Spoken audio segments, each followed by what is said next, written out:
warahmatullahi wabarakatuh. Nama saya Nursia Husain, jurusan Hukum Pidana Islam, Fakultas Syariah, IAIN Sultan Amai Gorontalo.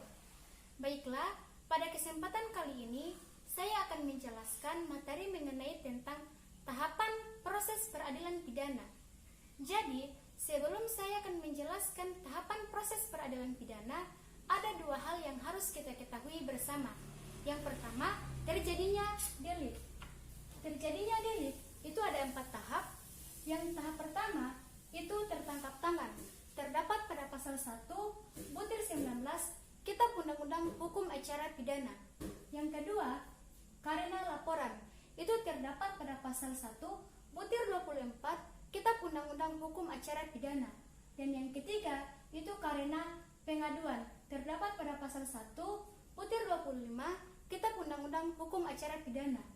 Dan yang keempat, diketahui sendiri pemberitahuan melalui surat kabar, radio, dan lain sebagainya. Yang kedua, kita masuk pada pihak-pihak hukum acara pidana. Pihak-pihak hukum acara pidana itu ada 9. Yang pertama, tersangka terdapat pada pasal 1 butir 14 Kitab Undang-Undang Hukum Acara Pidana. Dan yang kedua, terdakwa terdapat pada pasal 1 butir 15 Kitab Undang-Undang Hukum Acara Pidana. Dan yang ketiga, penyidik terdapat pada pasal 1 butir 1 Kitab Undang-Undang Hukum Acara Pidana. Dan yang keempat, penyelidik terdapat pada pasal 1 butir 4 Kitab Undang-Undang Hukum Acara Pidana. Dan yang kelima, prajudikasi adalah tindakan para aparat hukum yang melakukan penyelidikan dan penyidikan sebelum perkara diajukan ke pengadilan. Tujuan dari prajudikasi adalah untuk BAP. Ada 2 tahap dalam prajudikasi, yakni penyelidikan. Penyelidikan terdapat pada pasal 1 butir 5 Kitab Undang-Undang Hukum Acara Pidana. Nah, penyelidik wajib segera dilakukan saat penyidik mengetahui, menerima laporan atau pengaduan tentang terjadinya suatu peristiwa yang patut diduga sebagai tindak pidana. Jadi, setelah penyelidik membuat laporan, maka laporannya disampaikan kepada penyidik. Nah, penyidik itu adalah pejabat negeri sipil dan pejabat polisi negara Republik Indonesia yang diberikan wewenang oleh undang-undang, yang diberikan wewenang khusus oleh undang-undang. Nah, yang kedua, yakni penyidikan. Penyidikan terdapat pada pasal 1 butir 21 Kitab Undang-Undang Hukum Acara Pidana. Dalam proses penyidikan terdapat 4 tahap, yakni penangkapan. Terdapat pada pasal 1 butir 20 Kitab Undang-Undang Hukum Acara Pidana. Dalam penangkapan ada hak-hak yang harus diperhatikan. Salah satunya yakni diberikan surat penangkapan. Selanjutnya ada penahanan. Penahanan terdapat pada pasal 1 butir 21 Kitab Undang-Undang Hukum Acara Pidana. Dalam tahap penahanan, tersangka atau terdakwa dikhawatirkan melarikan diri, merusak atau menghilangkan barang bukti, mengulangi tindak pidana, mempengaruhi atau menghilangkan saksi. Selanjutnya, penggeledahan. Penggeledahan terdapat pada pasal 1 butir 32 Kitab Undang-Undang Hukum Acara Pidana. Dalam proses penggeledahan itu ada 2 jenis, yaitu penggeledahan rumah terdapat pada pasal 1 butir 17 Kitab Undang-Undang Hukum Acara Pidana. Pada proses penggeledahan tersebut yang digeledah adalah pada halaman rumah dan tempat dilakukannya pidana. Selanjutnya adalah badan, terdapat pada pasal 1 butir 18 Kitab Undang-Undang Hukum Acara Pidana. Selanjutnya, tahap penyitaan, terdapat pada pasal 1 butir 16 Kitab Undang-Undang Hukum Acara Pidana. Benda yang dapat disita adalah yang pertama, benda yang dipergunakan secara langsung untuk melakukan delik. Kedua, yang digunakan untuk menghalangi penyidik delik. Yang ketiga adalah benda yang dikhususkan dibuat untuk diperuntukkan melalui delik. Setelah semua proses penyidikan selesai, maka maka penyidik akan menyerahkan berita acara pemeriksaan kepada penuntut umum. Dan 7 hari setelah diterimanya berita acara pemeriksaan, apabila penuntut umum berpendapat bahwa berita acara pemeriksaan belum lengkap, maka pada saat itu juga penuntut umum akan memberitahukan dan segera mengembalikan berita acara pemeriksaan ke penyidik untuk dilengkapi atau disebut dengan P18. Setelah berita acara pemeriksaan dikembalikan ke penyidik, maka pada saat itu juga penyidik segera melakukan penyidikan tambahan untuk melengkapi berita acara pemeriksaan yang belum lengkap sesuai petunjuk dari penuntut umum atau disebut dengan P19. Apabila dalam jangka 14 hari penuntut umum sudah tidak mengembalikan lagi berita acara pemeriksaan kepada penyidik, maka berarti berita acara pemeriksaan telah lengkap dan itu disebut dengan P21 dan akan dilimpahkan pada tahap selanjutnya, yakni tahap pengadilan negeri. Dan itu sudah masuk pada tahap adjudikasi. Tahap adjudikasi adalah proses persidangan yang terjadi di pengadilan negeri. Nah, setelah di pengadilan negeri,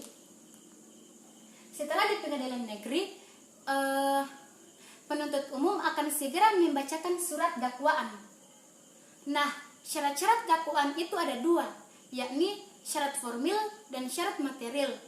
Syarat formil itu mencakup 2, yakni yang pertama, surat dakwaan harus diberi tanggal dan dibubuhi tanda tangan dari penuntut umum yang membuat surat dakwaan tersebut. Kedua, surat dakwaan harus memuat tentang secara cermat dan jelas nama lengkap, jenis kelamin, kebangsaan, tempat tinggal, agama, dan pekerjaan tersangka. Sedangkan syarat material yakni memberi gambaran lengkap dan utuh. Contohnya tindak pidana yang dilakukan, siapa yang melakukan tindak pidana dan di mana tindak pidana dilakukan dan lain sebagainya. Selanjutnya tahap ekspresi, hak terdakwa menjawab saat dakwaan. Akan tetapi ketika tersangka tidak menjawab surat dakwaan, maka sudah tidak ada lagi eksepsi. Eksepsi ini juga berlaku karena tidak terpenuhinya syarat formil dan syarat material dari dakwaan. Selanjutnya, putusan sela. Putusan sela akan terjadi apabila eksepsi dari terdakwa diterima oleh hakim. Karena putusan sela itu adalah putusan yang dijatuhkan oleh hakim sebelum mengetahui pokok perkara pidana. Akan tetapi kalau eksepsinya ditolak, maka dilanjutkan ke tahap selanjutnya, yakni pembuktian. Di mana dalam tahap pembuktian ada kekuatan pembuktian, yakni alat-alat bukti terdapat pada pasal 184 Kitab Undang-Undang Hukum Acara Pidana. Itu yang pertama, keterangan saksi, yang kedua keterangan ahli, yang ketiga surat, yang keempat petunjuk, dan yang kelima keterangan terdakwa. Selanjutnya tahap pembacaan tuntutan. Pada tahapan ini hakim akan membacakan tuntutan terhadap terdakwa, maka pada saat itu terdakwa mempunyai hak untuk membela diri atau dinamakan dengan pledoi. Maksud dari membela diri di sini adalah bukan membenarkan apa yang dilakukan oleh terdakwa, hanya saja memastikan proses pembuktian betul atau tidak. Setelah terdakwa melakukan pledoi atau pembelaan, maka tahap selanjutnya ialah replik atau jawaban penuntut. Penuntut umum akan menjawab sanggahan dari terdakwa. Selanjutnya terdakwa pun akan melakukan duplik atau jawaban terdakwa.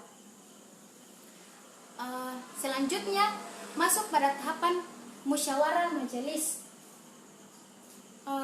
Ada 3 poin yang harus diperhatikan dalam tahapan ini, yakni ketika mengambil putusan harus melakukan musyawarah majelis, itu poin pertama. Yang kedua, ketika akan melangsungkan harus berdasarkan suara yang paling banyak. Dan yang ketiga, menguntungkan terdakwa dan harus memberitahu semua hak-hak yang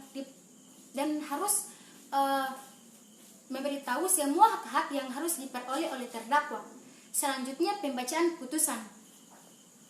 Dalam pembacaan putusan, isi putusan itu mencakup pemidanaan, putusan bebas, dan putusan bebas. Setelah dibacakan putusan, maka akan terjadi eksekusi. Apabila terdakwa tidak puas akan putusan tersebut, maka akan melakukan upaya berikutnya. Pasca judikasi. Pasca judikasi itu ada upaya hukum. Upaya hukum terbagi atas 2, yakni upaya hukum luar biasa dan upaya hukum biasa. Upaya hukum biasa itu ada 2. Yang pertama, peninjauan kembali. Yang kedua, pemeriksaan tingkat kasasi demi kepentingan hukum. Dan upaya hukum biasa itu ada 2, banding dan kasasi. Setelah saya menjelaskan tahapan proses peradilan pidana, maka berakhir pula presentasi hari ini. Wassalamualaikum warahmatullahi wabarakatuh.